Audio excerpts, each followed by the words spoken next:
Donc Apocalypse, chapitre 13. On a quand même avancé, on est au 13. Apocalypse, chapitre 13, et on va lire ensemble les 10 premiers versets aujourd'hui. Alors, il va y avoir un peu de redondance avec la semaine dernière, du coup, puisqu'il est question ici de cette bête, on va le lire, qui est une image, une représentation ici de l'Antéchrist. Donc, Apocalypse chapitre 13, versets 1 à 10. Puis je vis monter de la mer une bête qui avait 10 cornes et 7 têtes, et sur ses cornes 10 diadèmes, et sur ses têtes des noms de blasphème. La bête que je vis était semblable à un léopard, ses pieds étaient comme ceux d'un ours, et sa gueule comme une gueule de lion. Le dragon lui donna sa puissance, son trône et une grande autorité. Et je vis l'une de ses têtes comme blessée à mort, mais sa blessure mortelle fut guérie. Remplie d'admiration, la terre entière suivit la bête. Et ils adorèrent le dragon, parce qu'il avait donné autorité à la bête. Ils adorèrent la bête en disant « Qui est semblable à la bête et qui peut combattre contre elle ?» Et il lui fut donné une bouche qui proférait des paroles arrogantes et des blasphèmes. Il lui fut donné le pouvoir d'agir pendant 42 mois. Et elle ouvrit sa bouche pour proférer des blasphèmes contre Dieu, pour blasphémer son nom, son tabernacle et ceux qui habitent dans le ciel. Il lui fut donné de faire la guerre aux saints et de les vaincre. Il lui fut donné autorité sur toute tribu, tout peuple, toute langue et toute nation. Et tous les habitants de la terre l'adoreront, ceux dont le nom n'a pas été écrit dans le livre de vie de l'agneau, qui a été immolé dès la fondation du monde. Si quelqu'un a des oreilles, qu'il entende. Si quelqu'un est destiné à la captivité, il ira en captivité. Si quelqu'un tue par l'épée, il faut qu'il soit tué par l'épée. C'est ici la persévérance et la foi des saints. Alors nous, on va s'arrêter là, même s'il enchaîne après dans la vision et qu'il voit une deuxième bête qui monte, non plus de la mer, mais de la terre, et on verra ça la prochaine fois. Prochain épisode. Voilà, exactement. Mardi prochain, précisément. Dieu voulant. Ok, donc là on arrive, j'allais dire au cœur de l'Apocalypse, mais c'est pas forcément le cœur de l'Apocalypse en soi. Il est vrai que le personnage central de l'Apocalypse, c'est Jésus-Christ. Et ça restera toujours Jésus-Christ, c'est le personnage central de la Bible. Et dans l'Apocalypse, il y a d'autres personnages qui sont forcément plus secondaires que Jésus-Christ, parce que c'est lui le meilleur. Mais il y a des personnages importants qui vont avoir des rôles importants dans cette période de fin des temps. Et donc ici, il est question de cette fameuse bête. Alors on va aller ensemble, on va retourner ensemble, parce qu'on y était du coup la semaine dernière, mais on va retourner dans Daniel. Parce que là, on peut pas ne pas faire le parallèle entre l'Apocalypse et Daniel. On va aller dans Daniel chapitre 7.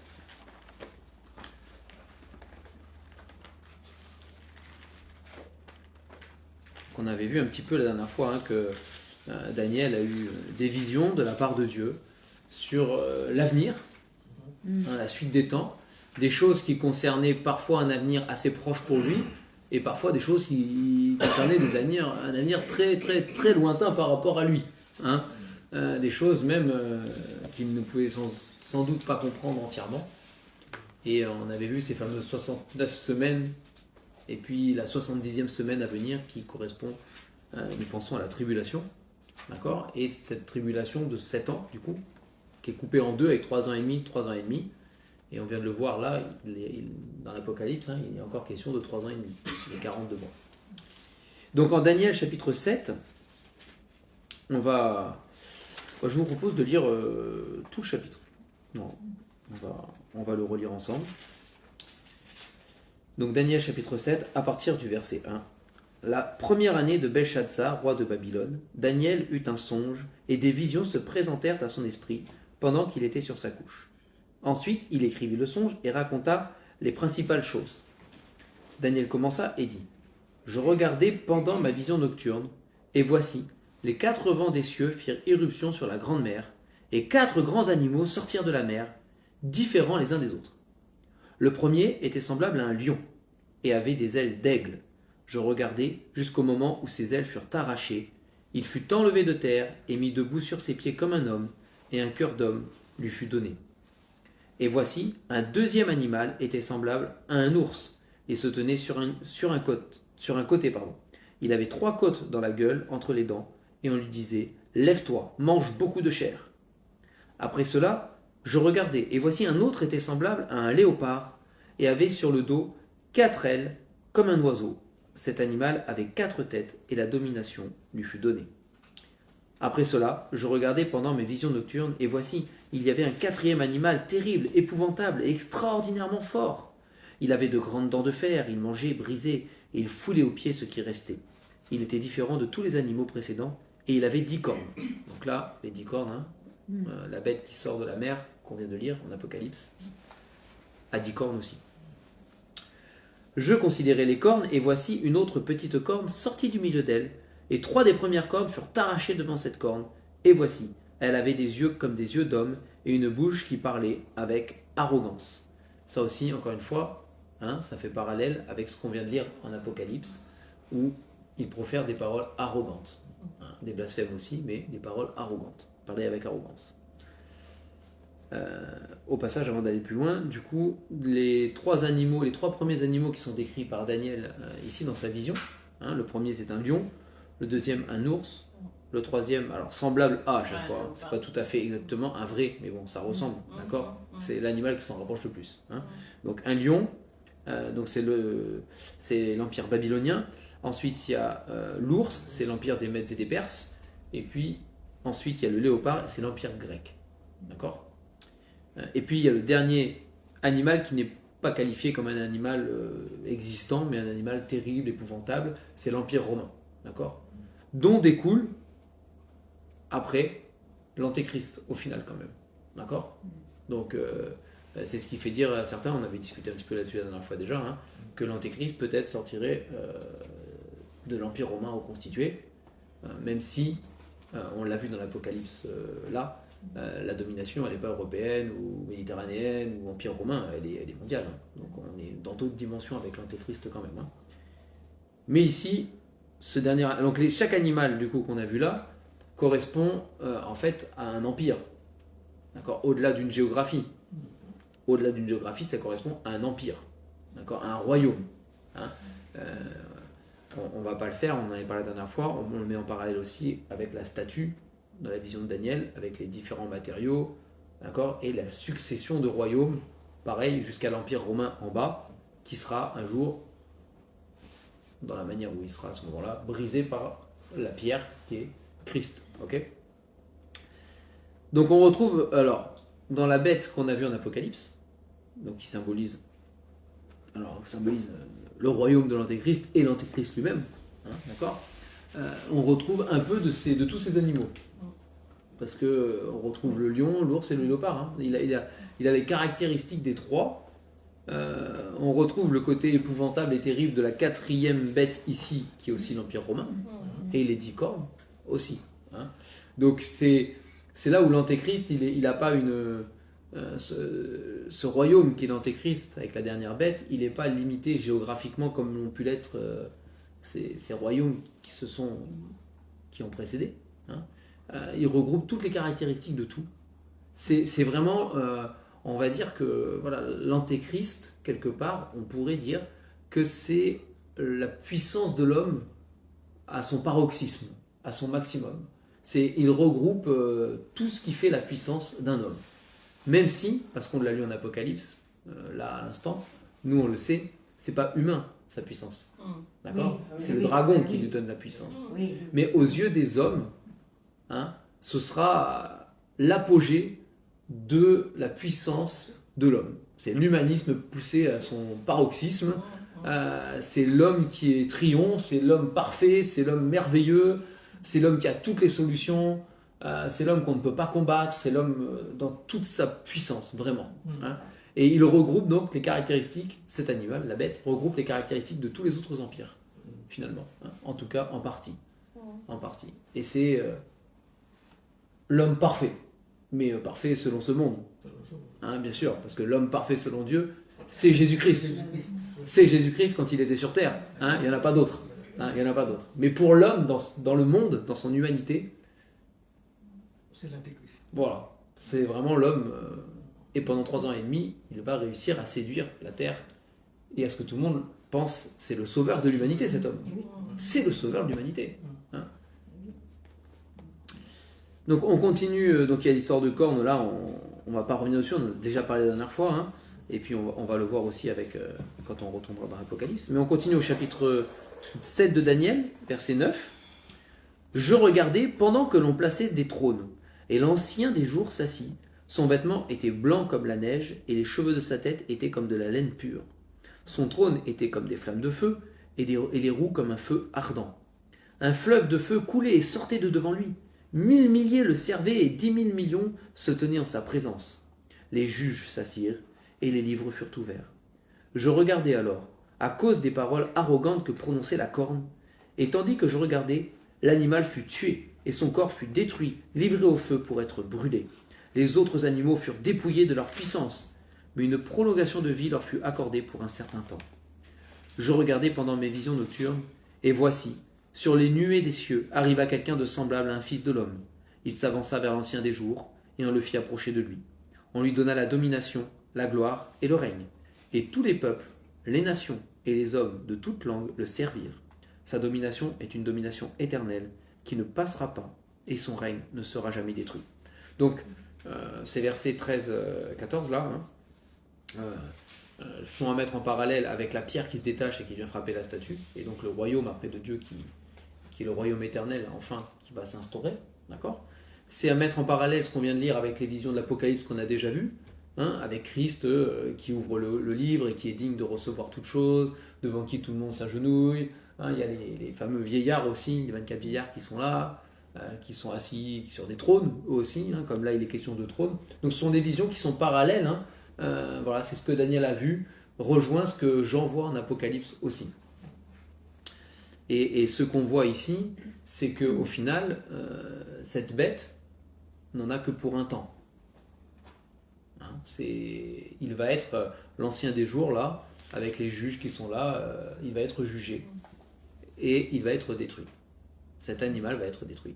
Cette bête, ce royaume, cette puissance qui vient du diable, parce qu'on le sait du coup dans l'Apocalypse, l'Antéchrist avec tout son pouvoir et même son règne mondial, qui pensera probablement qu'il est à l'abri de tout, non, ça prendra fin. Et en Apocalypse, on a vu qu'un temps lui est fixé, c'est 42 mois, donc c'est 3 ans et demi. Donc là, il s'agit de la dernière partie en fait, de la tribulation, la deuxième moitié.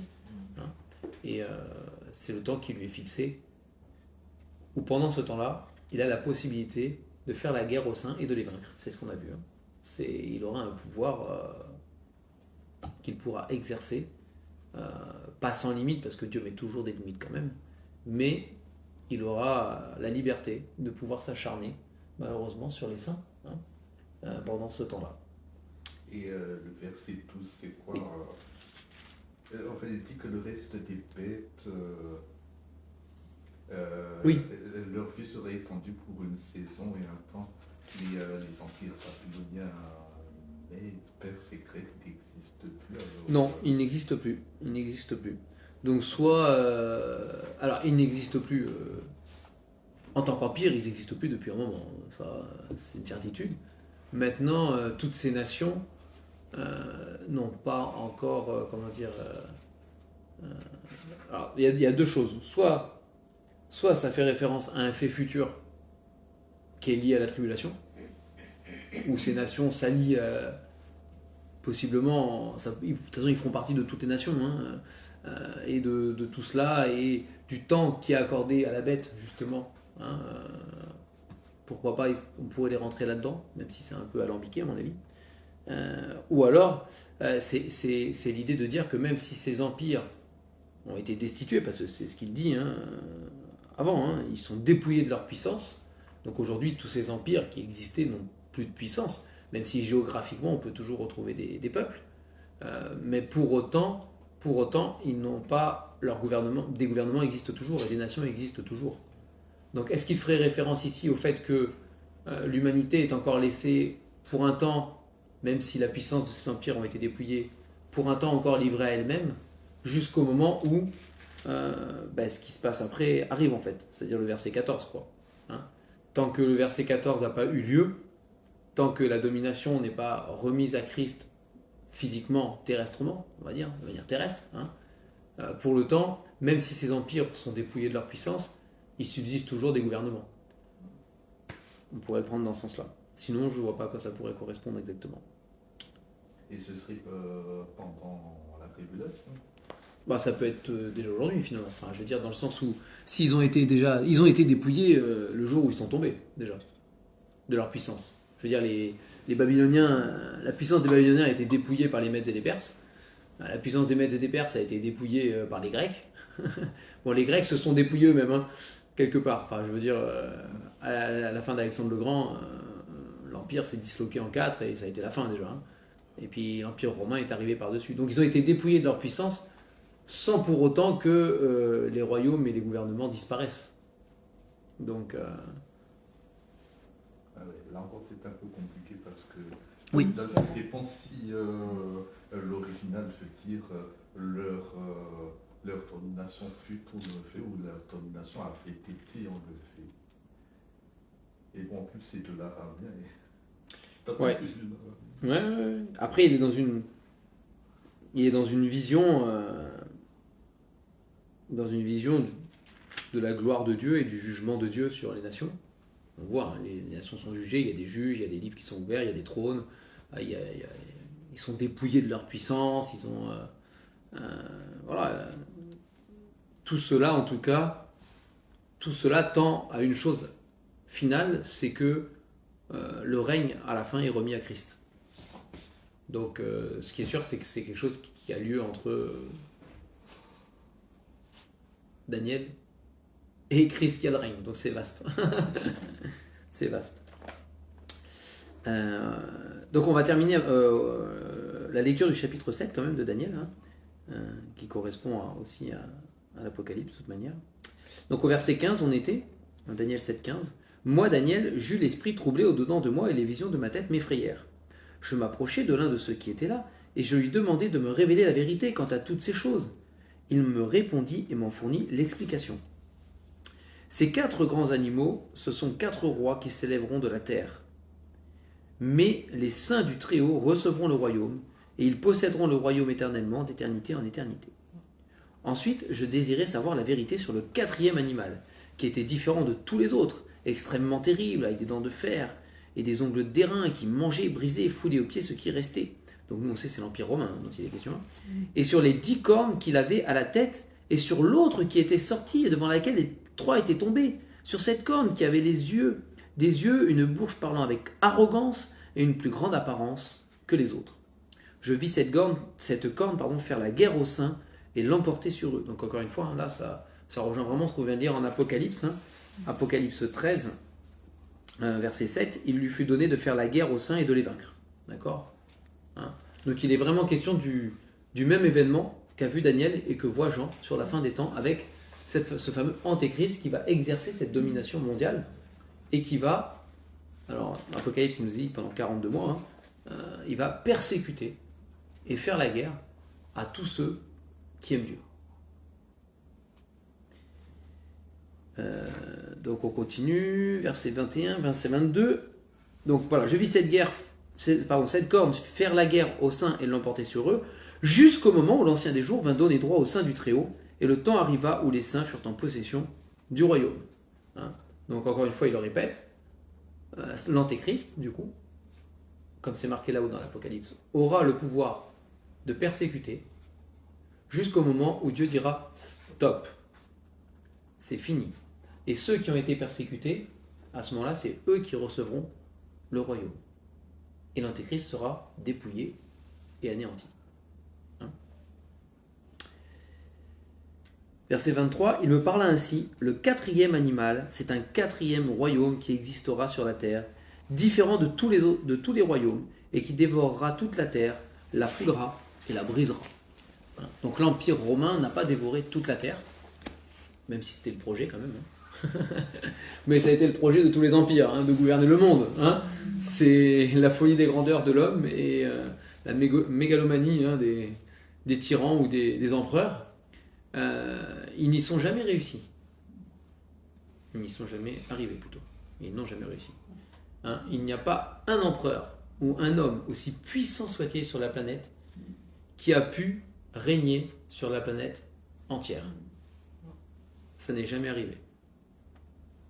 Et ce quatrième animal, du coup, qui commence avec l'Empire romain, ça c'est une certitude, hein, et qui n'a jamais été abattu, par la force de l'Antéchrist, réussira à dominer le monde entier. Hein, et en Apocalypse 13, là, on l'a lu, hein, au verset 7, il lui fut donné autorité sur toute tribu, tout peuple, toute langue et toute nation. Le verset 18, c'est tous les habitants de la terre qui l'adorent. Hein. Donc ce quatrième animal, il est plus terrible que tous les autres, même si c'est pas l'Empire romain tel qu'on l'a connu en Antiquité, puisque celui-là, il s'est disloqué. Hein. Mais dans la fin des temps, il se passera quelque chose. Et suite à un gouvernement mondial et un roi mondial qui sera l'Antéchrist, ce quatrième animal, plus terrible que tous, contrôlera la terre entière. Toute la terre. Sans exception. C'est ce qui est marqué là. Aujourd'hui, on a du mal à envisager, même s'il y a des choses qui peuvent se mettre en place, mais on a du mal à envisager toute la terre, toute l'humanité réunie sous une seule bannière quand même. Hein, et il faudra toute la puissance de Satan, en fait. Hein, et tous ces mensonges et toutes ces illusions et tout cela, tous ces prodiges pour arriver à réunir tous les hommes sous un seul homme. Il faudra toute la séduction du diable pour séduire les nations et leur faire accepter tout ensemble un même joug qui est le sien. Hein. Mais ça arrivera. C'est Daniel le prophétisait déjà, hein, avec cette bête terrible qui dévorera la terre entière. Et l'apôtre Jean d'Apocalypse en a aussi la vision. Et pour l'instant, l'Empire romain n'existe plus pour l'instant. Bah non, pas en tant qu'Empire romain. La chute de puissance. Ah ben ça fait un moment qu'il a chuté l'Empire romain. Hein, mais voilà. Après, c'est vrai que plusieurs pensent qu'il subsiste en partie dans tout ce qui est Union européenne, Europe. Et ça peut être une manière de subsister, même si c'est pas comparable à l'Empire romain tel qu'il a été. Ça, on peut pas, c'est pas comparable. Hein. Et c'est encore moins comparable à ce que sera l'avenir hein, de ce royaume tel qu'il est décrit là, et qui gouverne la terre entière. Hein. Et quand on pense que le souverain de l'Empire allemand se dessinait comme celui du Saint-Empire romain. Saint-Empire romain germanique, absolument. C'est ça. Une façon de subsister. Ouais. Au verset 24, du coup, on l'avait lu la dernière fois, mais on va le lire, parce qu'on va terminer quand même le chapitre 7 de Daniel, là. Donc les 10 cornes, ce sont 10 rois. Il le dit ici. On retrouve ces 10 cornes en Apocalypse sur la bête, là, qui monte de la mer. Hein. Ce sont 10 rois qui s'élèveront de ce royaume. D'accord ? Un autre s'élèvera après eux. D'accord ? Donc là, c'est l'Antéchrist. Il sera différent des premiers et il abaissera 3 rois. Et là, au verset 24, hein, il prononcera des paroles contre le Très-Haut. 25, pardon, merci. Il prononcera des paroles contre le Très-Haut. Il opprimera les saints du Très-Haut. Et il espérera changer les temps et la loi. Et les saints seront livrés entre ses mains pendant un temps, des temps et la moitié d'un temps. D'accord ? Et donc, si on retourne dans Apocalypse 13, au verset 5, il est dit, Apocalypse 13, 5, et on voit vraiment, il voit vraiment la même chose, hein, Daniel et Jean, hein, il n'y a pas de, il n'y a pas de question. Hein. Il lui fut donné une bouche qui proférait des paroles arrogantes et des blasphèmes, d'accord ? Et il lui fut donné le pouvoir d'agir pendant 42 mois. Et verset 6, elle ouvrit sa bouche pour proférer des blasphèmes contre Dieu, blasphémer son nom, son tabernacle et ceux qui habitent dans le ciel. Et il lui fut donné de faire la guerre aux saints et de les vaincre. D'accord ? Donc c'est vraiment dit avec d'autres mots, mais c'est la même chose que ce qu'on vient de lire. Il prononcera des paroles contre le Très-Haut, hein, contre son nom, il opprimera les saints, il espérera changer les temps et la loi, et les saints seront livrés entre ses mains. Donc là, dans Daniel, il est dit que les saints seront livrés entre ses mains pendant un temps, des temps, la moitié d'un temps. Et on voit dans l'Apocalypse qu'il est question de 42 mois, 3 ans et demi. D'accord? Donc un temps, des temps et la moitié d'un temps, ça correspond à 1 an, 2 ans et la moitié d'un an. D'accord? Ça correspond à 3 ans et demi. Et c'est pourquoi il y a de fortes raisons quand même de penser que cela durera effectivement 3 ans et demi, comme c'est écrit. Donc on voit, voilà, dans Daniel, il y aurait d'autres passages à prendre, mais on voit vraiment dans Daniel, là, il y a vraiment un parallèle fort entre les deux. Et du coup, le livre de Daniel nous donne un peu les clés pour comprendre aussi l'Apocalypse. Si on n'avait pas l'explication que Daniel a eue de la vision, c'est vrai que ce serait un peu plus flou quand même, un peu plus compliqué à comprendre. Ok. Donc, il arrive un moment où l'Antéchrist va sortir de la mer. Alors c'est toujours pareil, on a du mal à... La mer, la terre, ce sont des images, ce sont des choses qui sont prises. Les animaux que Daniel a vus dans sa vision sortent aussi de la mer. On l'a lu, tous les 4 sortent de la mer. Donc ça peut être le monde, ça peut être une image du monde. Mais en tout cas, cette bête-là qui va monter de la mer ici, en Apocalypse 13, correspond à une bête qui n'est semblable à aucune autre. C'est une bête effroyable, c'est la bête effroyable qu'a vu Daniel. Il me semble que dans l'Ancien Testament, la bête, c'est... Les nations oui, en particulier comparé à l'ensemble des gens mauvais dans ce monde. Je ne sais pas si on peut le réduire à ce point, Mais enfin, le monde, mais le monde en tant que chose mauvaise, si tu veux. Je sais pas, j'ai jamais fait attention à ça dans l'Ancien Testament. Je sais pas, il faudrait regarder. Mais ce qui est sûr, c'est que il est question des nations derrière. Après, oui. Parce qu'en fait, ce que j'ai à l'esprit, c'est que la Bible dit que les méchants grondent comme la mer, comme les vagues de la mer. Je crois que c'est dans les psaumes. Dans les psaumes, peut-être il y a ça qui est dit. Après, il faudrait voir si c'est quelque chose de récurrent. Mais, ou d'autre part, il faudrait voir si la mer n'a pas d'autre... comment elle est employée comme symbole ailleurs aussi dans l'Ancien Testament. Je ne l'ai pas fait, j'avoue. Ça vaudrait le coup de regarder. Donc cet animal, donc il a les cornes, donc il a 10 cornes et 7 têtes. Sur les cornes, il y a les 10 diadèmes. Bon, c'est normal, c'est des couronnes. Dans Daniel, on sait que ce sont des rois. D'accord, donc ça symbolise la royauté, la puissance, des gouvernements, etc. Et sur ces têtes, des noms de blasphème. Donc il n'y a aucun doute quand même sur cet animal, dès le début. Je veux dire, en tout cas, que ce soit dans Daniel ou dans l'Apocalypse, cet animal est contre Dieu. Ah oui. Et c'est affiché. C'est pas... Pas au début, peut-être. Bah, alors, il semble pas que, comment dire... les chrétiens, donc bon, on sera enlevé, je pense, avant, mais il y en a qui vont se convertir. Il y en a qui vont se convertir. Donc il y aura quand même des convertis qui seront là. Je pense que ceux qui se convertiront et qui vraiment seront attachés à la parole, etc., ils pourront pas se laisser non plus plus berner que ça. Même si il y a le verset, on l'avait lu d'ailleurs, et qu'il est dit au point s'il est possible de séduire les élus. La semaine dernière, on l'a vu. Ça, c'était dans Matthieu 24. Mais oui, on l'a lu dans Matthieu 24, oui, tout à fait. Tout à fait. Mais je me demande s'il n'en est pas question même à un moment dans... On va retourner dans Matthieu 24, oui. Peut-être qu'il y aura un parallèle qui nous sera montré. Il faudrait être sûr du... Alors... Non, c'est pas pareil. Dans Matthieu 24, c'est pas tout à fait pareil.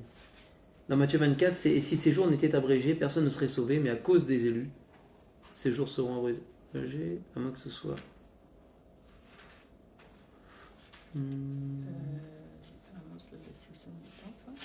On soit les faux prophètes. Non. Tac. Verset 22, verset 24. Ah oui, non, c'est ça, verset 24. Car il s'élèvera de faux Christ et de faux prophètes. Ils feront de grands prodiges et des miracles au point de séduire, s'il était possible, même les élus. Voilà, il est question de faux Christ et de faux prophètes, au pluriel. Mais pas nécessairement de l'antéchrist lui-même en tant que personnalité. Je sais pas. En tout cas, il séduira les nations. Les hommes seront séduits par lui. Ça, c'est une certitude. Hein. C'est une certitude. Mais je pense en tout cas, l'antéchrist, de par sa nature, est contre Dieu. Et je pense que ce sera quand même assez visible. Il dit qu'il voudra changer les lois, les temps, etc. Je pense que les temps et la loi, c'est écrit dans Daniel. Il voudra changer les temps et la loi. Et c'est un réformateur, mais pas pour le bien. C'est pour le mal. Il n'y a que 3 ans et demi où on va montrer son... C'est ce qu'on suppose. Oui. En tout cas, la persécution active contre les saints, est qualifiée à chaque fois. À chaque fois, il rentrait dans une période qui est 3 ans et demi. D'accord ? Même si on voit que la dernière semaine de Daniel dure 7 ans. Et c'est pour ça qu'on pense que les 3 premières années et demie, c'est vraiment plutôt la mise en place de son gouvernement. Il va s'élever en fait, d'accord ? Il va sortir, c'est peut-être dans ces 3 ans et demi qu'il va y avoir ces fameuses 3 cornes abattues et lui va sortir, etc. Néanmoins, je pense qu'assez vite, une fois qu'il sera au pouvoir, je pense qu'assez vite, son vrai visage sera là. Ici, l'animal, en tout cas, il n'y a pas d'équivoque possible. C'est une bête déjà. C'est pas. Et vous remarquerez que en ce qui concerne les visions qu'ont eu les prophètes, etc., quand il s'agit de la fin des temps, des royaumes, de ces animaux, quand il s'agit du royaume de Christ, parce que tous ces royaumes se succèdent jusqu'à ce qu'il y ait le royaume de Christ après. Le royaume de Christ, lui, n'est jamais pris, c'est jamais un animal qui est pris comme image. Ce n'est pas une bête. C'est différent. Quand il y a la statue de Daniel, c'est une pierre. Bon. Il y a le rocher des siècles, il y a avec la pierre, il y a beaucoup de choses comme image avec le Seigneur, mais c'est même pas la statue, il y a plusieurs matériaux, et là c'est juste une pierre qui se détache et qui tombe. Et rien que le fait que ce soit une bête, ça en dit long. Oui, c'est bien. Ça en dit long. Ce qui n'est pas le cas du royaume de Christ. Il est dit la domination lui est donnée simplement. Si jamais il y avait un animal, ce serait l'agneau. Bah oui. À la rigueur. Oui. Mais c'est pas une bête. C'est un agneau. C'est vrai. Si on compare ces bêtes-là, les descriptions qui sont faites et qu'on les met toutes les unes à la suite des autres, avec la 4e bête, la bête qui sort de la mer, même si on met la bête qui sort de la terre après, si on veut, admettons, et qu'on met l'agneau, et on nous demande de choisir, Bien sûr. on prend l'agneau. Oui. Tous les jours. Tous les jours.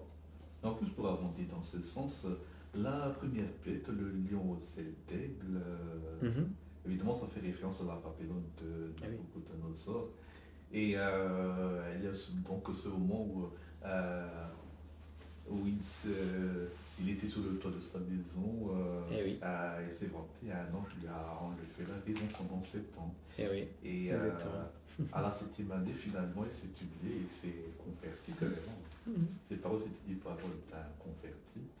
Et la vision de Daniel en fait référence. Il mentionne par analogie que ses ailes lui ont été arrachées par la domination. Et il a reçu un cœur d'homme. Après, Et donc, le cœur d'homme, c'est la foi en le Dieu vivant.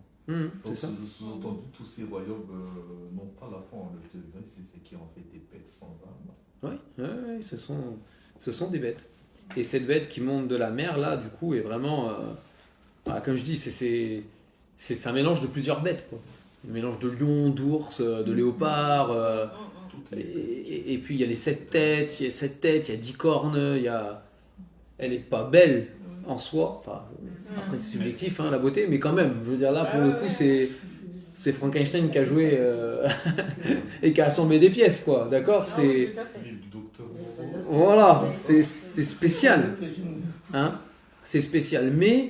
Mais ce qui est important ici, pour l'Antéchrist, c'est que à la fin du verset 2, il dit « Le dragon lui donna sa puissance, son trône et une grande autorité. » Donc, même si Satan est le prince de ce monde, parce que c'est ce que dit la Bible, d'accord, et que les gouvernements de ce monde sont de toute manière soumis d'une manière ou d'une autre à Satan. Même si les autres bêtes qui ont précédé étaient clairement pas des bêtes qui marchaient avec le Seigneur, d'accord, hein, ça restait des bêtes dans le péché et d'une certaine manière soumis au prince de ce monde. Là, c'est quand même spécifié d'une manière particulière. Cette bête-là, hein, c'est toute la puissance de Satan qui lui sera donnée. Et c'est toujours pas Satan. Non, c'est l'Antéchrist. Satan, c'est le dragon. Donc il y a des questions à chaque fois. Il y a le dragon, le serpent ancien, c'est ce que nous dit la Bible. D'accord ? Donc Satan va donner sa puissance, son propre trône. C'est ce qui est marqué. Hein. Le dragon lui donna sa puissance, son trône et une grande autorité. D'accord ? Donc c'est fort quand même. Hein. Donc l'Antéchrist va recevoir de Satan la puissance du diable, hein, son trône, l'autorité. C'est vraiment, c'est pas Satan lui-même, mais il aura accès à tout. Il se cache derrière un autre. Eh bien, lui, il se cachera pas. Oui, c'est-à-dire que l'Antéchrist, lui, hein, il y a l'expression en français vendre son âme au diable. D'accord ? Qui a donné lieu à plein de folklore imaginaire et occulte, même si pour une part il y a des choses qui sont vraies, attention, hein. Les pactes avec le diable, etc. Hein. Mais là c'est vraiment ça. C'est-à-dire que l'Antéchrist, en donnant son âme au diable, en la vendant complètement et en se faisant l'instrument total du diable, récupère le pouvoir. Et oui, en fait, c'est pour ça. Il récupère le pouvoir, l'autorité, et sur le monde entier. Ce qu'aucun homme n'aura jamais réussi à faire. Lui le fera. C'est pour ça que je dis que l'Antéchrist, cette bête, c'est vraiment le paroxysme de la puissance de l'homme. C'est l'homme qui enfin arrive à gouverner la planète entière. C'est là vraiment l'humanisme, l'homme est bon, l'homme est parfait, l'homme est capable, l'homme est trop fort. C'est ça en fait. Hein, c'est ça. Et c'est l'heure de gloire, entre guillemets, de l'homme pécheur.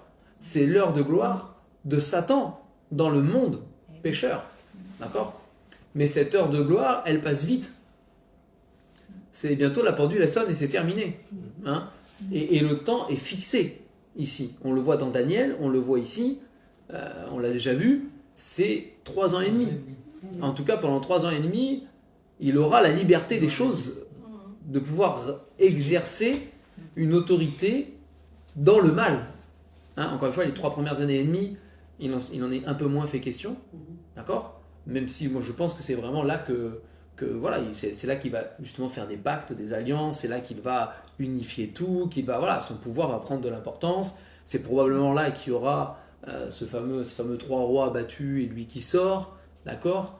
Il va prendre de l'importance, il va gouverner, hein, il va instaurer ce gouvernement-là. Et aussi, au verset 3, dans Apocalypse 13, hein, Jean voit une de ses têtes blessée à mort. Mais la blessure mortelle fut guérie. Ce qui va remplir d'admiration la terre entière qui vont suivre la bête. Hein. Donc pareil, je pense que ça se situe dans les premiers 3 ans et demi. C'est ce qui va... Donc il y a un événement qui va avoir lieu. Ici, on ne sait pas exactement. Alors, pas mal de commentateurs pensent que l'Antéchrist sera blessé à mort et c'est comme s'il va ressusciter. D'accord ? C'est pas exactement ce que dit non plus pile le texte, enfin, c'est un peu compliqué parce qu'il est question d'une des têtes seulement qui est blessée. Dans les commentaires, il y en a beaucoup qui le disent. Voilà. Mais là, en fait, la bête, avec les 10 cornes, les 7 têtes et tout, c'est un peu complexe parce que ça symbolise à la fois le royaume qui est mis en place, avec les 10 cornes qui sont les 10 rois, c'est ce qu'on voit dans Daniel, hein, avec après un roi qui sort au-dessus des autres rois, c'est l'Antéchrist qui va prendre le pouvoir sur la bête, en fait. C'est un peu complexe tout ça, hein, parce que c'est la petite corne qui est l'Antéchrist dans Daniel. Hein.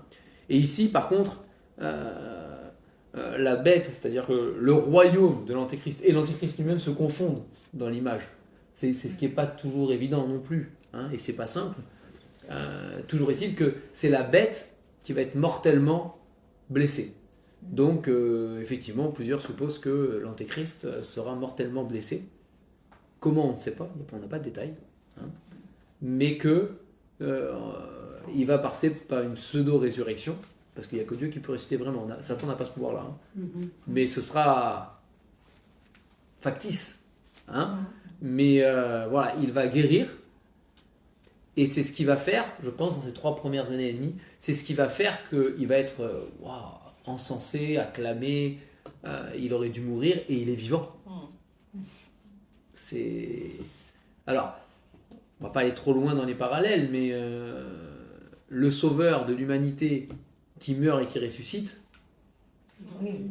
le vrai, pas le faux, le vrai, c'est Christ. Hein. Et voilà, je ne veux pas aller trop loin dans les images non plus, mais bon, quand même, il y a une certaine imitation de la part du diable de se faire passer pour le sauveur, alors qu'il ne l'est pas. C'est pour convertir encore plus de monde. Eh bien oui, c'est-à-dire que voilà, c'est Satan. Je ne sais pas si c'est significatif, mais le verbe grec pour blesser à mort, c'est égorger. C'est le mot égorger. Oui, le mot en grec, égorger, d'accord. Je ne sais pas si... Égorger pour un sacrifice en gros. Bah, là, il est question d'une des têtes seulement, sur les 7.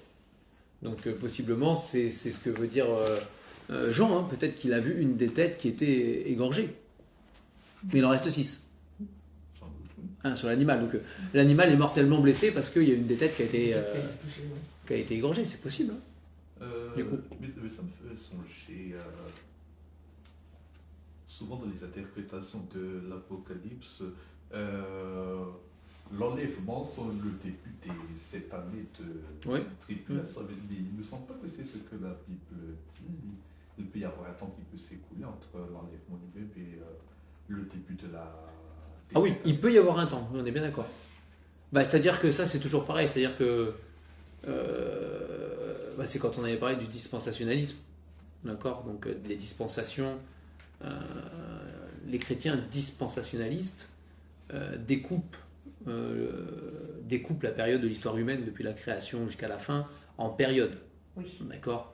Et c'est surtout les darbistes, non ? Oh, pas forcément, non. Les baptistes, en général, sont relativement dispensationalistes. Hein, C'est vrai que les darbistes, ça vient principalement des darbistes, cette interprétation. Ça y vient aussi, mais c'est pas ceux qui le plus... c'est pas ceux que moi j'ai entendu le plus découpés quand même. Après, il y a toujours les pluralistes que le roi, comme on dit. Mais en tout cas, c'est cette idée que la période de l'humanité se découpe à travers la Bible. Hein. C'est ce qu'il voit à travers la Bible. Hein. C'est pas des élucubrations non plus. Mais voilà. Donc, encore une fois, dans notre Église, on est, on va dire, dispensationaliste sans plus, quoi. Je sais pas comment le dire exactement. C'est-à-dire que voilà, le dispensationalisme strict découpe très strictement les choses et il y a assez peu de marge dans cette interprétation pour des petites questions, des moments qu'on ne sait pas, des choses, etc. Tout est très carré, machin. Donc moi je pense qu'il y a des choses qu'on peut découper, mais encore une fois avec équilibre et parfois avec nuance.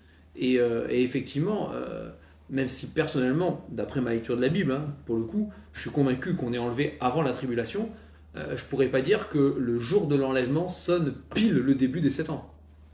Je vois pas comment je pourrais affirmer ça en fait. Hein. Il y a peut-être un délai, et probablement il y a un délai entre l'enlèvement. Peut-être pas, hein, si ça se trouve, l'enlèvement, c'est le jour que Dieu décide pour le début des 7 ans et l'Antéchrist va commencer à se manifester. J'en sais rien, d'accord ? Mais c'est pas tranché pour moi dans la Bible et dans les prophéties, c'est pas tranché aussi nettement. Et on peut pas l'affirmer. Et les baptistes, tu veux dire les baptistes traditionnels ? Les baptistes évangéliques, les baptistes de manière traditionnelle ont été assez influencés par une théologie dispensationaliste quand même. Hein. Oui, bien sûr. Ouais. Mais c'est pas très fort. C'est pas un problème, quoi. Pas... Non, mais après c'est toujours pareil. C'est une interprétation comme une autre de la Bible. Moi, j'y adhère plutôt. Mais encore une fois, je pense qu'il ne faut pas être extrême dans les choses. Et il faut avoir l'humilité de dire que on a l'impression que ça s'agence comme ça, mais qu'il est possible qu'il y ait une marge de manœuvre qui nous échappe un peu à certains endroits. C'est dire que c'est pile 6000 ans à la lettre, etc. Que tout soit carré. J'ai envie de dire, à la seconde près, que sait-on vraiment? Enfin, à un moment, oui, on met on met des passages en parallèle, comme on fait là. On essaye de décortiquer des choses. Et il y a des choses qui sont évidentes. Il y a des choses qu'on voit, mais pour d'autres choses où la Bible n'est pas plus explicite que ça, il vaut mieux être prudent et dire, bon, voilà. Là, par exemple, il y a des choses qui s'expliquent aussi parfois, encore une fois, on en parlait la dernière fois, mais avec le temps, avec le recul, avec les époques qui passent, les années, les siècles, les millénaires, il y a des choses par recul, on le sait. Par exemple, dans Daniel, on a lu la dernière fois, la prophétie sur les 69 semaines et la 70e. Et il est dit que entre le moment où la parole est donnée d'être bâtie et le moment où le Messie est retranché, il y a 69 semaines. Donc, nous, on le sait avec le recul, tac, tac, ça correspond à la crucifixion, à la croix, au Seigneur Jésus. Et il est question d'après de la 70e semaine où on voit l'Antéchrist et toutes ces choses. Nous, en 2025, on sait que pour le coup, la 70e semaine ne suit pas directement la 69e. Oui, ça n'est pas arrivé encore. Non, oui.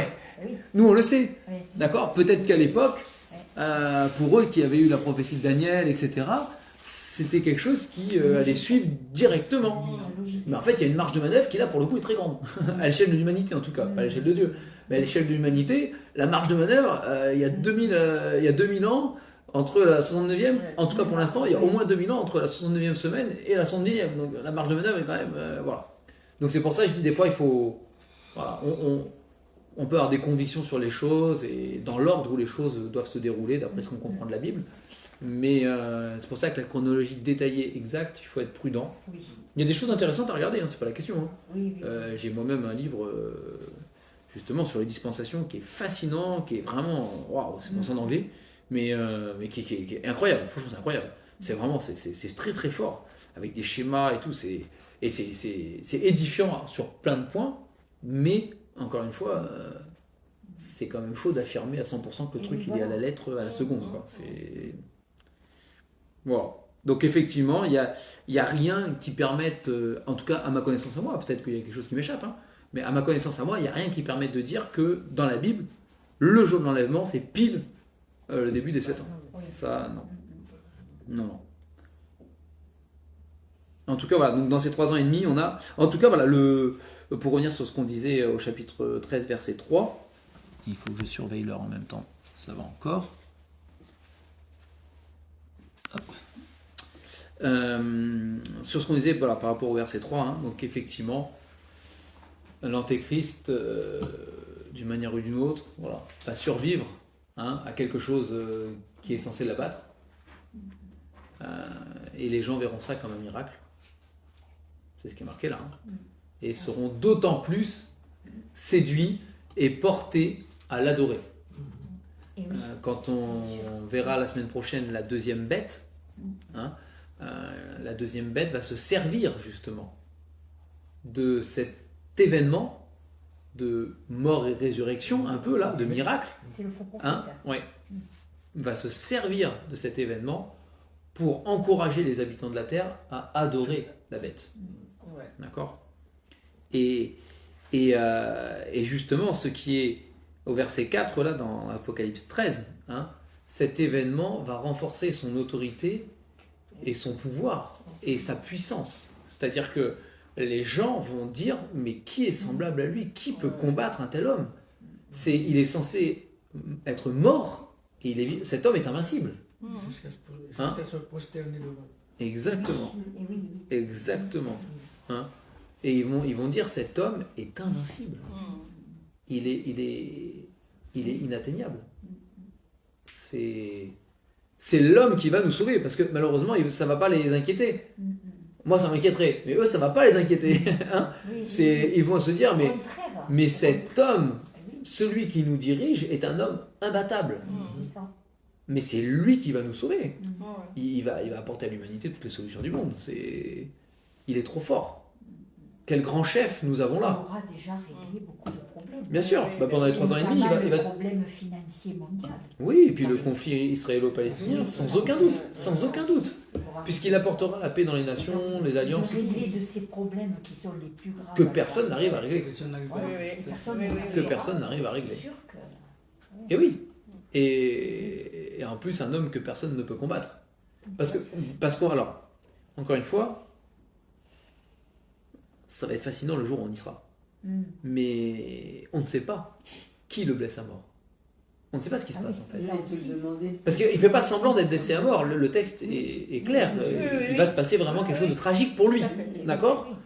Mais il va en tirer profit derrière. D'accord ? C'est ça. Mais ça veut dire que... Je sais pas ce qui va se passer, mais il y a des gens pas contents peut-être, je sais pas. C'est plutôt troublant. Mais c'est sûr, parce qu'il va pas... Eh oui. Non, mais il sera pas... C'est mortellement blessé, mais il va guérir. Il va pas mourir et ressusciter, mais c'est comme une pseudo-résurrection, quoi. Pour les gens, pour les gens qui seront... Ah, ce sera comme s'il avait... Ce serait un peu comme les fanatiques des...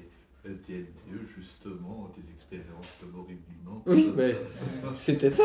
En tout cas, ce qui est sûr, c'est que ils vont tellement l'aduler que justement, ceux qui seront ennemis de cet homme-là seront les ennemis du monde entier. Sur une admiration devant lui. Oui, mais du coup, les ennemis de cet homme seront les ennemis de l'humanité, de toute l'humanité. C'est les gens... Ce sera impossible d'être contre cet homme-là. C'est impossible. C'est ce que je dis, ils seront en admiration. Voilà. Et du coup, sauf que les saints, c'est ce que dit la Bible, ceux qui seront convertis à ce moment-là, qui voudront marcher avec le Seigneur, ils seront les ennemis du coup. Parce que eux refuseront de marcher sous le joug de cet homme. Hein? Et du coup, ils seront persécutés. Mais c'est pour ça qu'il y a beaucoup de choses qui se mettront en place pendant 3 ans et demi, je pense, jusqu'à ce que... Alors, il est question de la profanation du... On en avait parlé la dernière fois, hein, du sanctuaire, du temple, qui sera rebâti. Et ici, justement, c'est intéressant parce qu'au verset 6, il est dit que la bête ouvrit sa bouche pour proférer des blasphèmes contre Dieu, pour blasphémer son nom, son tabernacle. Donc, c'est curieux que... il soit question ici de blasphémer son tabernacle. C'est le verset 6. Au verset 6. De Matthieu ou de... Non, dans Apocalypse 13. Dans Apocalypse 13, pardon. Oui. Donc, la bête pourra blasphémer le tabernacle de Dieu. Alors, encore une fois, toujours un peu du mal à savoir, mais s'il fait référence au temple qui est profané... Est-ce que ça concerne le temple ? C'est possible. Ouais, c'est probable même. Moi, je pense que ici, il parle de cet événement-là, parce que c'est quand même un événement qu'on a vu, qui revient quand même plusieurs fois. Hein, et en Matthieu 24, on l'a vu, Jésus prévient les disciples, et du coup, à travers eux, les générations à venir, parce qu'eux, ils ne l'ont pas vécu eux-mêmes. Hein, mais il dit, prenez garde quand vous verrez établi dans le lieu saint l'abomination, etc., etc., fuyez, et tout, etc. Et possiblement, encore une fois, on peut mettre ça en parallèle avec l'idée qu'ici, il va blasphémer le tabernacle de Dieu. Hein, et quand vous verrez dressé dans le lieu saint, ce que disait Daniel, ça, il me semble, hein, quand vous verrez dressé dans le lieu saint l'abomination, donc voilà, il va se passer quelque chose qui est lié avec le temple de Jérusalem. Il va se passer quelque chose à cet endroit-là, c'est sûr et certain. Et il va se proclamer Dieu, il va se faire adorer par tout le monde. Et peut-être qu'ils auront l'obligation dans le temple de mettre la statue de ce nouvel homme sauveur de l'humanité. Et comme il y avait les cultes à l'empereur dans l'Empire romain, par exemple, dans tous les empires en fait, hein, mais c'est pour parler que de l'Empire romain, mais il y avait le culte à l'empereur, possiblement, de toute façon, de ce qu'on voit dans l'Apocalypse ici, et après par la suite et autres, c'est un véritable culte à la personnalité de l'Antéchrist, hein, qui est mis en place. C'est un culte à l'empereur. Oui, Hein. c'est ça. C'est... On voit bien, il y aura autorité sur toute tribu, tout peuple, Oui. toute langue et toute nation. Toute nation. À moins que l'image en question. C'est je vais vraiment. peut-être un peu là, mais à moins que l'image en question soit une IA. Soit quoi? Une IA. Ah oui. Un hologramme peut-être. Oui, c'est vrai, j'aurais pris ça encore. Ah mais de toute façon, mais ce sera l'antéchrist lui-même de toute façon, qui sera adoré. Hein. Ça c'est le texte nous le dit. Hein. Je peux imaginer une IA qui traque les postes un peu dissidents de tous les habitants. Ah, mais de toute façon, il y aura forcément ce genre de choses. Il y aura une persécution à l'échelle mondiale. Ah oui. Tous les moyens seront bons et il aura, vu la puissance qui nous est décrite ici, sur les nations qu'il aura, il aura tout pouvoir et tout moyen pour parvenir à ses fins. Hein. Donc c'est vrai que la terre, et d'ailleurs on l'a vu en Matthieu 24, la terre connaîtra alors une détresse et l'humanité comme il n'a jamais connu. Alors encore une fois, il faut pas oublier, parce que on voit chose après chose, parce que c'est comme ça que c'est révélé, mais il faut pas oublier non plus que pendant ce temps-là, il y a aussi la colère de Dieu qui tombe sur terre. Ah oui. Il faut pas, comme on l'a vu, il faut pas l'oublier. Ces choses-là sont là aussi. C'est pas juste, ils vont pas vivre un royaume merveilleux sous l'antéchrist. Hein. L'humanité ne va pas vivre la meilleure période de son humanité. Hein. Il y a aussi la colère de Dieu en même temps qui tombe sur les nations. Et qu'il a dit, vous ne toucherez pas la nature, pas les arbres. Alors ça, c'est à un moment, il le dit. Oui. Ah pour un fléau. Pour un fléau. Mais il y a d'autres fléaux qui vont impacter la nature. Hein. Toute herbe verte, ouais. Mais ça, c'est à un moment, il le précise, et à d'autres moments, les fléaux vont impacter comme la Terre. Hein. Quand les météorites tombent du ciel, au bout d'un moment, ils vont tomber, quoi. Tu vois. Voilà, il y a des choses qui vont forcément. On ne sera pas là. Non, on ne sera pas là. À ce moment-là, je veux dire, même sachant qu'il aura la colère de Dieu, l'Antéchrist trouvera toujours le moyen d'empopuler les gens. Ah oui. Déjà ça dans le tiers-monde. Une misérable chèque et pourtant les dictateurs en place sont adulés. Exactement.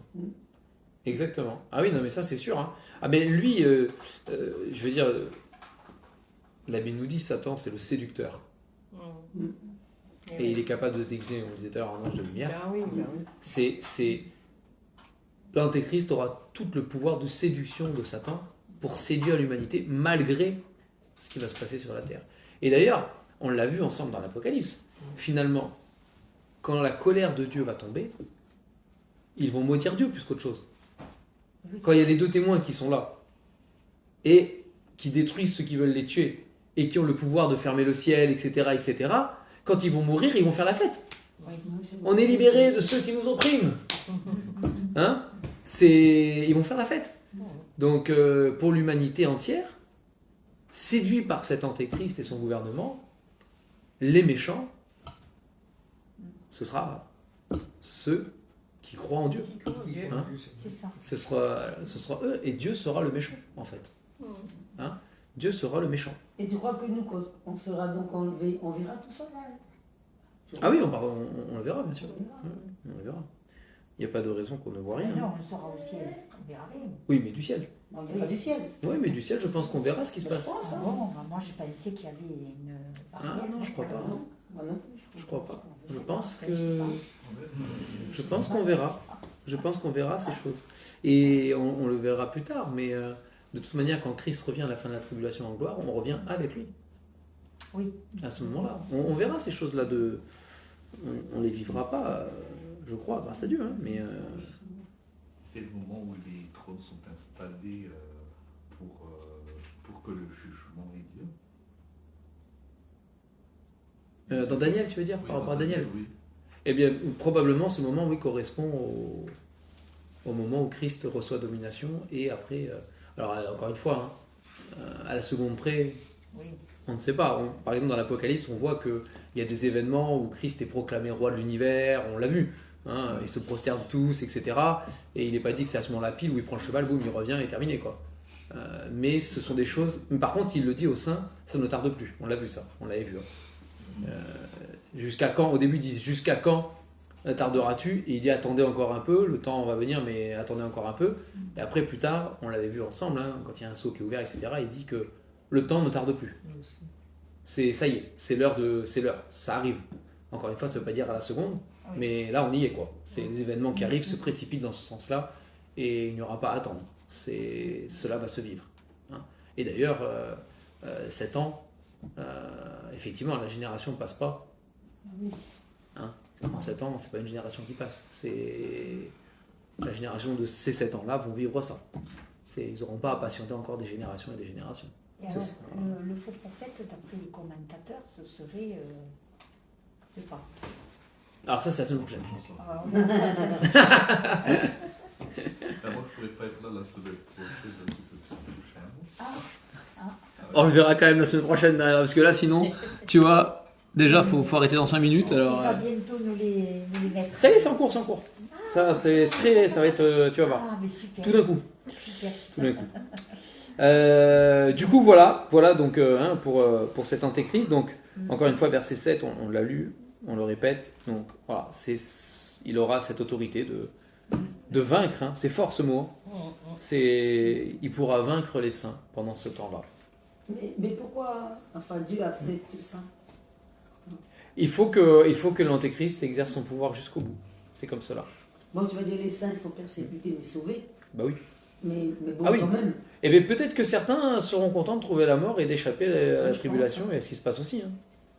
Pour être honnête, quand tu vois ce qui se passe dans la tribulation, mourir, m'être mis à mort par l'antéchrist et rejoindre le Seigneur, ça peut être quand même quelque part vu comme une délivrance. Enfin, on va pas se mentir, hein. C'est même qu'à certains moments, il est dit que les hommes chercheront la mort et ne la trouveront pas, tu te rappelles? J'imagine qu'ils toucheront beaucoup de cœur par leur témoignage, non? Ça, c'est sûr. Bah, de toute façon, on l'a vu, ça, qu'il y avait une foule devant le trône, c'est ceux qui sont issus de la tribulation, il est dit, hein, de cette période terrible. Donc oui, le témoignage portera du fruit. Ça, c'est sûr et certain. Ça, c'est sûr et certain. Et sur quoi tu te bases, Tristan, pour dire qu'on le verra du ciel? Ça te perturbe, ça? Oui, parce que l'autre jour, une de mes tantes m'a dit mais est-ce que, Isabelle, tu crois que tonton de là-haut, il nous voit? Et je lui ai dit non. Bah, il nous voit. C'est un grand mot de dire il nous voit. Il est dans un lieu où il dort et... Moi, je pense que Dieu... je me base pas forcément... J'ai pas forcément un... Alors après, on a l'histoire de l'homme riche et Lazare. Oui. Bon. C'est particulier. Oui, mais elle est là. Oui. Elle est là et c'est pas une parabole. Ouais. C'est une vraie histoire. C'est le Seigneur Jésus qui en parle. Et il semblerait quand même qu'on soit capable de voir des choses... que le ciel soit pas juste fermé au ciel, quoi. Tu vois? Donc, ça voudrait dire qu'on serait capable de voir ce que vivront nos descendants. Nos petits-enfants. Ce qui est sûr, c'est qu'il n'y a pas d'interaction possible. Quand bien même on pourrait voir, d'accord? Ce qui est sûr, c'est qu'il n'y a aucune interaction possible, dans un sens ou dans l'autre. Ça, la Bible est claire. Maintenant que Dieu nous permette de voir des choses, pourquoi pas? C'est quand tu vois justement dans l'Apocalypse ces révélations, et tu vois les âmes de ceux qui sont sous l'autel, ils ont l'air d'être conscients de ce qui se passe. Ils n'ont pas l'air d'être déconnectés de ce qui se passe sur Terre non plus. Tu vois? Et les 24 vieillards qui sont là, qui se prosternent, qui échangent des choses, etc., ils ont l'air d'être conscients de ce qui se passe sur Terre, ils n'ont pas l'air d'être déconnectés. Donc c'est pour ça que moi je pense que pour une part, on sera au courant des choses. Après, de là à suivre forcément un individu, je ne sais pas. Hein. La Bible ne dit pas. Moi je crois qu'on sera avec le Seigneur, on n'aura pas la Bible dit pas. beaucoup de choses à penser. Voilà, on est dans sa présence, on est. Et puis c'est suffisant. pas forcément Je pense. réel. Ce ne sera pas la réalité. Hein. Oh bah là, Si tu rencontres, tu tu vas loin là. vas. Mais la Bible n'est pas très explicite sur le sujet. C'est ça. Oui, de toute manière, nous participerons à ce jugement de la fin. C'est ce que dit Paul, il me semble à un moment donné. Du coup, je pense que même si on ne les fera pas en tant que réel, nous aurons la connaissance de ce qui s'est passé à ce moment-là, sinon comment pourrions-nous juger? Moi, je pense qu'il y aura... il est dit aussi, par exemple, que les anges plongent leur regard dans l'église et sont émerveillés. Donc tu vois, bon, après les anges c'est différent parce que les anges peuvent venir dans notre monde aussi, mais il semble pas que le ciel soit complètement déconnecté, tu vois, de ce qui se passe sur Terre, même si ça n'a pas une incidence, mais c'est pas déconnecté quand même. Hein. Donc moi je pense que pour une partie, et je vois pas pourquoi Dieu ne permettrait pas que parfois on voit des choses aussi, tu vois. En tout cas, je préférerais voir ce qui se passe sur Terre que de voir ce qui se passe en enfer. Et pourtant, dans L'homme riche et Lazare, c'est ce qui se passe quand même. Hein. Alors c'est le séjour des morts, certes, c'est pas encore l'enfer, voilà, mais quand même, il y a accès. Ils le voient, hein. Ils peuvent communiquer même. Hein. Je n'ai pas compris, pardon. Dans l'histoire de l'homme riche et Lazare. Ah oui, qui lui a dit va dire à mon frère. Mais oui, mais du coup, il voit ce qui se passe en enfer, dans le séjour des morts quand même. Oui, tout à fait. Et ils arrivent même à discuter. Oui. Donc là, pour le coup, bon, là, il y a une interaction qui n'est pas possible avec le monde d'ici. Hein. Donc, il y a pas, en tout cas, il n'y a pas quelque chose, il n'y a pas un verset explicite. Hein, Isaac, il le dirait, on est d'accord. Hein. Moi, je pense que, voilà. Après, il n'y a rien d'explicite là-dessus et peut-être pas non plus. Non, on va pas espérer. De toute façon, je ne pense pas qu'on puisse intervenir parce que sinon. Dans tous les cas, intervenir. Mais après, on peut regarder. On verra. On verra quand on y sera pour le coup là. En tout cas, au verset 8, il nous est dit que tous les habitants de la terre l'adoreront. Presque tous en fait, pour être honnête. Hein. Et on repart donc sur ce qu'on disait il y a quelques temps avec le débat sur le livre de vie. Hein. Ceux dont le nom n'a pas été écrit dans le livre de vie de l'agneau qui a été immolé dès la fondation du monde. Donc, ça veut dire tous les hommes. On ne va pas re-rentrer dans le débat du livre de vie, d'accord ? Mais ça veut dire tous les habitants de la terre, mais pas tous. D'accord ? Donc ça veut dire que tous les habitants de la terre, une grande partie, pour le coup, va l'adorer. Et il y a quand même une autre partie qui ne l'adorera pas. Et il s'agit de ceux qui vont se convertir. D'accord ? Qui n'adoreront pas l'antéchrist. L'antéchrist. Ah oui, l'antéchrist. Là, c'est la bête qui est adorée. D'accord ? Donc, ceux qui ne sont pas écrits, donc à ce moment-là, en tout cas, ils ne seront pas écrits. Hein. Ceux qui, à ce moment-là, ne seront pas écrits, en tout cas dans le livre de vie, il est dit qu'ils adoreront tous l'antéchrist. Sous-entendu, il y a un groupe de personnes à ce moment-là sur la terre, dont le nom est écrit dans le livre de vie, pour le coup, qui n'adoreront pas l'antéchrist. Et ce sont les saints, hein, y a pas de, on le sait de toute façon, hein, ce sont les saints qui seront persécutés. Okay. Mais effectivement, ils seront seuls contre toute la planète. Puisque tous les autres vont adorer l'antéchrist. Donc seuls contre toute la planète. Et ils ne seront pas seuls, regroupés tous au même endroit en plus. Oui, puisque... Parce que c'est sûr et certain. Hein. Et dans l'Apocalypse, on l'a lu, la grande foule est de toute tribu, toute langue, toute nation. Donc ils seront éparpillés sur la terre et seuls contre la planète. Hein. C'est dans ce sens-là que aussi le Seigneur Jésus nous dit en Matthieu 24 que ce sont des temps de détresse terribles, comme la terre n'a jamais connu aussi. Il n'y a pas que les fléaux qui tombent, il y a aussi, je veux dire, une persécution à l'échelle mondiale, comme ça n'est jamais arrivé. Ça n'est jamais arrivé. Et puis même dans les familles, il y en a qui vont être pour le Seigneur, d'autres qui vont être pour... Ah oui. Ça doit être horrible. Ah oui. Bien sûr. Mais déjà maintenant. Déjà maintenant, qu'est-ce qu'on vit? Mais oui. Et donc on termine avec ces deux derniers versets, parce que puis on va les terminer vite, désolé, parce qu'il va falloir partir. Donc ça sonne comme un avertissement. Au verset 9, on connaît... Hein. C'est un peu la conclusion des épîtres aux églises dans l'Apocalypse qu'on a lu déjà. Que celui qui a des oreilles pour entendre, entende. Hein. Si quelqu'un a des oreilles, qu'il entende. Sous-entendu, à bon entendeur, salut. Vous êtes au courant que celui qui a des oreilles pour entendre ça le note bien. Alors, d'autant plus ceux qui, à ce moment-là, le vivront.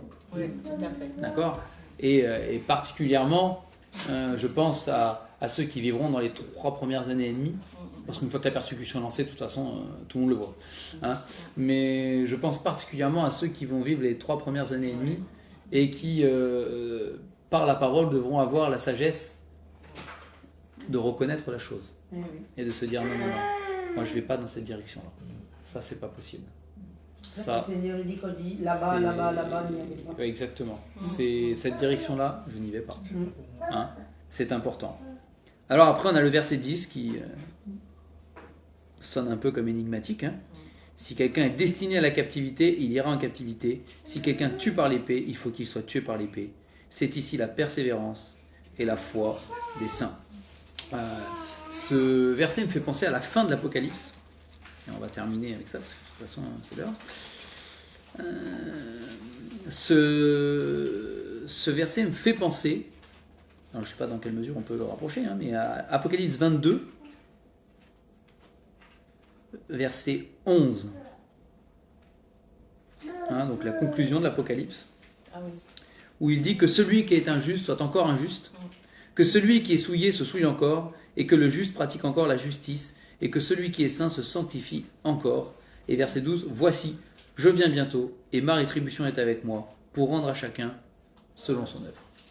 Hein? Et donc cette fin d'Apocalypse là, qui sonne comme ce que tu as décidé de le faire, eh bien fais-le. Tu as décidé d'être injuste, sois injuste. Tu as décidé de te souiller, eh bien continue. Tu as décidé d'être juste, continue à te justifier. Hein? Tu as décidé d'être saint, continue à te sanctifier. Et moi qui arrive bientôt, ben, selon ce que vous aurez choisi, je rendrai les comptes à chacun. Hein? Et donc, ça sonne un peu comme ça, même si c'est un peu en différence ce qui est dit en Apocalypse 13, là, mais il y a un peu cette idée-là derrière, de dire, bah, écoutez, que celui qui est destiné à la captivité aille en captivité. Alors ça peut s'adresser aux saints, hein, qui seront peut-être captifs avant d'être mis à mort, ou je ne sais quoi, dans cette période-là. Pourquoi pas, on est l'antéchrist qui persécute, là. C'est possible aussi de le prendre dans ce sens-là. Hein. Mais voilà, si quelqu'un est destiné à la captivité, bah, il ira. Si quelqu'un tue par l'épée, bah, il faut qu'il soit tué par l'épée. Hein. Et on peut le prendre comme un encouragement. Et en plus, par extension, c'est sans doute pas seulement pour les gens de la fin, mais pour tous ceux qui sont persécutés. Bien sûr. Oui, on peut l'étendre, bien évidemment, on peut l'étendre. Après, il y a un contexte là, mais on peut l'étendre. C'est la parole, hein, elle est vivante. Hein. Et on peut l'étendre à tous. Hein. Mais il dit, et il conclut avec ça, c'est ici la persévérance et la foi des saints. Hein. C'est que les saints persévèrent dans la captivité, dans la mort, hein, et tués par l'épée. C'est, quoi qu'il arrive, la persévérance et la foi des saints, elle est là. C'est là qu'elle se décèle. Et on n'a pas le temps, mais on aurait pu le mettre en parallèle avec la liste des héros de la foi en hébreu, hein, où il y a ceux qui ont été mis à mort et qui ont triomphé, péris par l'épée, dévorés par les lions, etc., etc. Et c'est dans leur persévérance et leur foi. Et c'est ce que nous sommes, peu importe le temps où nous sommes, au final, parce qu'on n'est pas à ce temps-là, aujourd'hui, en tout cas, mais peu importe le temps où nous sommes appelés à vivre dans la persévérance et la foi. Et ça, c'est quelque chose que, malgré les circonstances de nos vies, ça doit ressortir. Et c'est notre témoignage aussi. Hein. C'est notre foi, moi, je pense notre persévérance. Que éveille. Fais attention à ce que tu fais, éveille. Ah oui, ça c'est vrai, ça c'est vrai. Je te rejoins. Il éveille. En tout cas, qu'on ait aussi cette persévérance et cette foi, hein, qui ont eu ceux qui nous ont précédés, qu'auront à une certaine période ceux qui nous succéderont dans cette période-là, mais que nous, dans notre période à nous, qui est la nôtre, on est sans être confrontés à des choses aussi terribles que là quand même, peut-être, mais qu'on ait cette persévérance et cette foi.